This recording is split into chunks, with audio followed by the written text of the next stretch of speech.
popping in to do a really quick video on the books that I read in May last month. I moved over the weekend, so there's going to definitely be a shortage of videos at the moment because I don't have the time, I don't have the Wi-Fi at my house, I don't have the energy, I don't have anything. We're going to try and film as many videos as we can, which probably won't be that many, but gotta do what you gotta do. I read Heartstopper Volume 3 first, and I gave this book I gave it a 2. It could get a 1.5 and I wouldn't be mad about it. So what went wrong with this book? Well, nearly all of it, pretty much. I believe that 3 volumes into a series that more should be done with the characters that Osman has in this series, and she's pretty much doing nothing with them except slapping on some mental health problems. That's all she's doing in this book. She's just taken the characters from volumes 1 and 2 and been like, this guy has this issue and this guy has this issue and how are they going to deal with it? And that's the whole entire plot pretty much. It has this plot of they go on a trip to France, but it's not really any type of plot. It's literally just the background setting for the plot, which is mental health issues. I have an issue with that because I think it shows really lazy writing. And some may say, well, it's a graphic novel, what do you really expect? But I expect just as much from a graphic novel as I do get from any book. Have you read Watchmen? Have you read Mouse? Have you read Persepolis? Literally, those graphic novels do so much with their characters, and it's all still within, 300 pages, and a lot of it is just visuals. And that's the thing with graphic novels, is sometimes I feel like graphic novels actually have an edge on books because they have the visuals as well. And it really is true that a picture can say 1,000 words. Instead, in this book, every single picture on every single page just says what every single other picture is saying. And this is because the characters in this book only have 3 facial expressions, 3 moods it seems like. They're either really happy and in love, they're really sad and upset, or they're worried and thinking a lot. And that's literally the 3 different facial expressions that Osman chooses to convey visually on the characters' faces. And I just feel like so much more can be done with visuals in a graphic novel than what's happening here. I get that it's a webcomic, and maybe I should just stay away from webcomics if that's what all webcomics are like, but I really don't believe that. I really feel like graphic novels can do better than this. And if you actually strip the characters down and look at on a deeper level than what the mental health issues are, really their personalities are pretty much the exact same. They both deal with the mental health issues in a very similar way, and it's a very PC way. And I just can't relate to it. I can't relate to 15-year-olds knowing how to deal with every single mental health issue under the sun. It just made me feel like, how are these 15-year-olds so damn smart? But also, it's not even just being smart. I feel like I'm being really mean, but it's just that the mental health issues that were shown in this book, personally, I just felt like it was dumbed down and really simplified, and it was just very much like, oh, you have this going on? Well, remember, you can always talk to me whenever you need. And it's just like, when does that ever happen? Like, what? The other issue I had was that these characters kiss way too much. I just don't like it. And the other thing to point out is that I did give the first volume a 4 out of 5, and all of a sudden I'm going down to like a 2 to a 1.5 on this one, and that's because the first one was setting up the foundations of the series. It's okay for things to be a little bit more simple.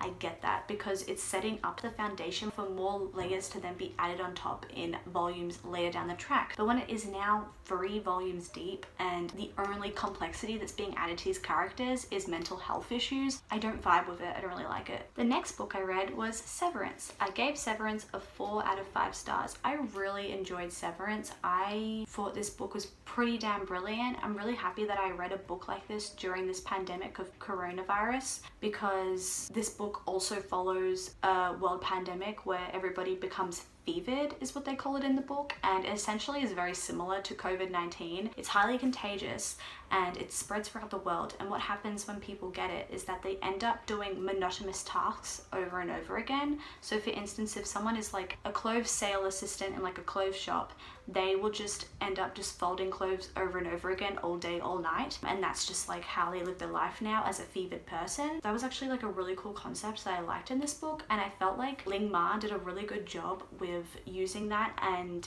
taking it to the next level of like making some social commentary with that and how we live our lives now as normal, not fevered people, and is that really any different from how the fevered people live? I also loved reading this for the Asian readathon because it taught me a lot about Chinese culture. This book follows a second generation Chinese immigrant in America, and I felt like I was actually learning a lot from this book about Chinese culture, so that was also something I really appreciated. But the one issue I had with this book, two issues I had with this book actually. First issue I had with this book was that it was two timelines, and one of the timelines was a lot more boring than the other one, and that is just an issue I have with like that writing style technique in general, not specifically with this book so much. I can't give anything a 5 if it has multiple perspectives pretty much, or multiple timelines, unless it's done really, really well. And the second issue I have with this book, but it was just that some of the times that she was talking about like her publishing career that she had, it was really, really, really boring, and I really didn't care. However, maybe that's the point.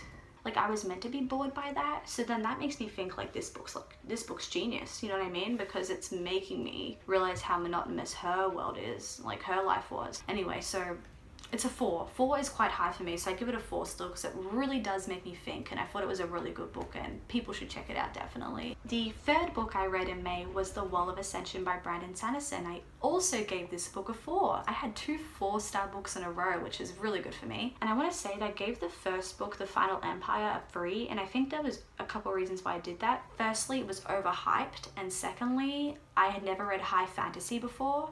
However, those 2 issues were curbed by reading that first book. So I didn't have those issues going into the second one. So I read it, I loved it a lot. I thought it was really good. I'm very excited to read the third one. It was definitely slow at times, even though I loved it, and I definitely had some issues with some plot points and how characters dealt with things, and I saw some loopholes in what was happening, but I don't want to get too spoily. But there was just some things sometimes that, like little details that I did realize didn't really add up, and I was just sort of like, what are these characters doing? And the second thing that really annoyed me about this book was that it's really long, and so you end up repeating similar things over and over again because you stay in the main character's head a lot, and her thoughts are always the same damn thing. Like, it's just every single week, it's just Vin having the same thoughts over and over again. When you know a character is going to have a revelation or something happen at the end of the book, and it has to be hinted at so it's not like out of the left field, I just felt like Brandon Sanderson put a bit too many hints in and made it way too obvious that some things were going to happen at the end of the book, and I did like catch some things. I was not so much thrown off by the end of the book and shocked at the end of the book as I would have liked, but the plot twist at the end of the book was still good. I just felt like he could have executed the hints a bit better. But I am really excited about the third book, and I will be picking up the third book this next month, so I'm really excited about that. Yeah, if that doesn't show that I did really enjoy it, then I don't know what does. I just love to focus on the negatives, but this book was really good and very riveting for an 800-page book, and like everyone says, the last 100 pages are really, really good, and I think just worth reading the whole thing just for the last 100 pages. I really hope this gets adapted, this series, like into a TV show or a movie or something, because these books are so good, and I'm very excited to finish the series. The fourth book I read in May was The Sailor Who Fell from Grace with the Sea by Mishima. This book was a 3 out of 5 stars for me. I feel like this book could have been higher rated for me if it wasn't for the blurb. The blurb on the copy I have, it has the whole entire plot on it.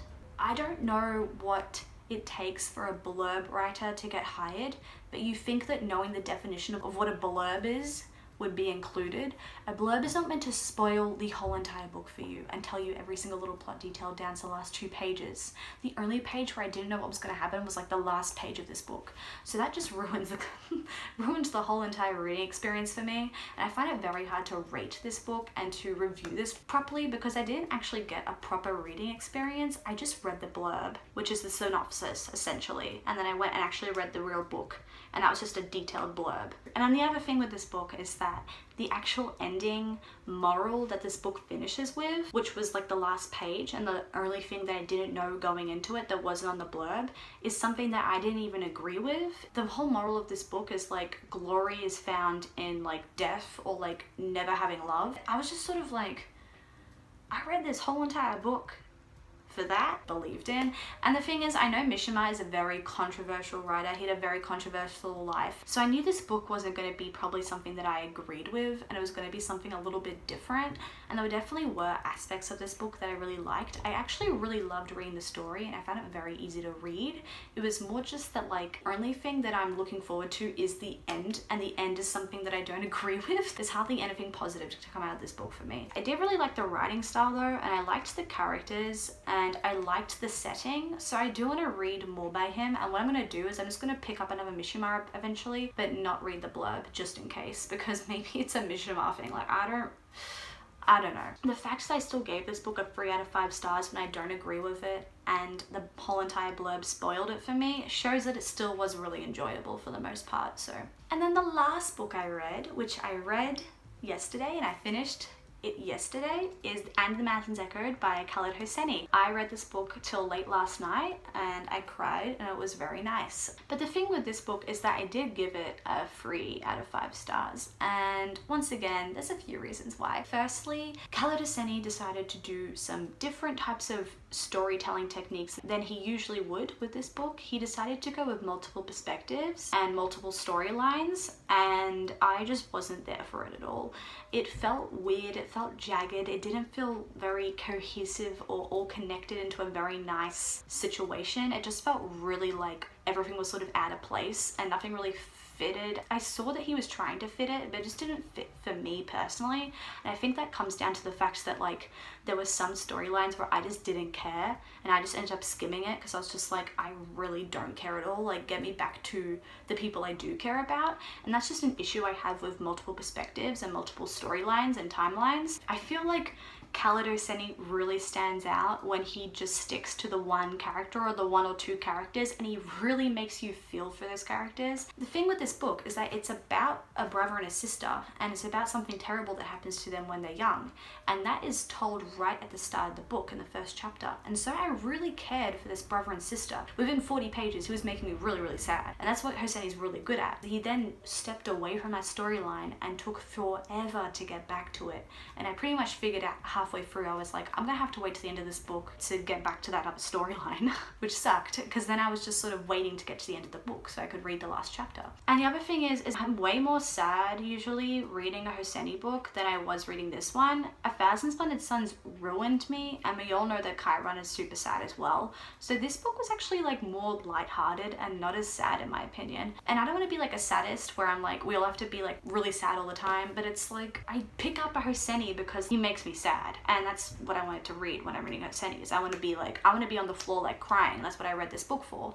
And so when I'm not crying from this book until the last 4 pages, and up till that point, it feels like a little off. It feels like I should be more sad than I am. And then finally I'm crying the last 4 pages and I'm like, oh, this is why I love Hosseini. So yeah, this book actually was a 2.5 stars for me, and then the last 4 pages happened and that Hosseini magic happened, and I ended up giving it a 3 just because, like, he made me cry a lot in those last 4 pages, and there was definitely some things I was highlighting because it was getting to me. I think that this book is something that any Hosseini fan should read. If you're new to Hosseini, you don't really know what to read by Khaled Hosseini, I definitely would recommend A Thousand Splendid Suns or Kite Runner, and I'd say that this is his 3rd best out of the 3, even though I think it is a must for any Hosseini fan, and I'm glad I did read it because I did get something out of it, but it wasn't enough to recommend it. He is one of my favorite authors still, even though it's not the best book by him, and because of that I will be reading Sea Prayer, which I think is like an illustrated shorter story. It's his most recent release, so I will be picking that up this year probably, so I can just make sure that I've got all of Khaled Hosseini out the way and I'm up to date with him, because I did slack a little bit there. So that's all the books that I read last month. Thanks everyone for watching. I just posted my TBR for June, which I'm really excited about, and if you haven't seen it, go watch that because that's the stuff I'll be reading in the coming month, and I'll be talking about that at the end of next month. But yeah, I've really enjoyed the Asian Readathon. I read some books that really taught me a lot about Asian culture, which I love. Until next time, I post videos about books and music. If you want to subscribe, let me know in the comments what you think about any of these books, if you've read them or you want to read them now. I will talk to you soon. Bye! Okay. I made an Instagram for my vinyl and books. If you want to follow it, it's in the description.